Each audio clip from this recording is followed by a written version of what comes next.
नासिन शहरी इत्तिहाद टंडो मोहम्मद खान पारां सह पे रवादारी सिंध जे सिरे हेठ धरती टीवी जे सॾ ते सकाफ़ती ॾियार जी तैयारियुनि जे हवाले सां रेलवे स्टेशन खां प्रेस क्लब ताईं रैली कढी वई। रैली में शरीक शहरनि सकाफ़ती ॾियार जे हवाले सां धरती टीवी जे रिपोर्टर सां ॻाल्हि ॿोल कई आहे। अचो तव्हांखे ॾेखारियूं। ॾिनो वियो आहे 1 दिसंबर जे हवाले सां रवादारी जेको सो असां पारां जेकी असां बाक़ाइदगी सां अॼु तयारी प्रोग्राम कयो आहे। इंशाअल्लाह ताला 1 दिसंबर असां इहो ॾियारो भरपूर नमूने सां रवादारी जो जेको पैगाम समूरी सिंध मां पंहिंजी दुनिया ताईं पहुतो आहे, उनजो मिसाल मिलणु मुश्किल आहे। तो सकाफ़ती ॾियारे जे हवाले सां, सकाफ़ती ईद जे हवाले सां सिंधी माण्हू पंहिंजी रवायती तारीख़ी रवादारी जो मुज़ाहिरो कंदे पंहिंजो सकाफ़ती ॾियारो मल्हाए रहिया आहिनि।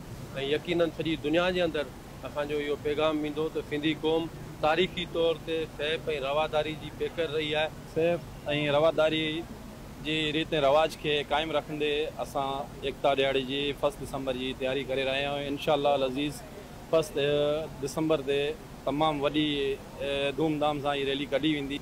कैमरामैन सलमान शेख सां गॾु हबीब शेख, धरती टीवी न्यूज़, टंडो मोहम्मद।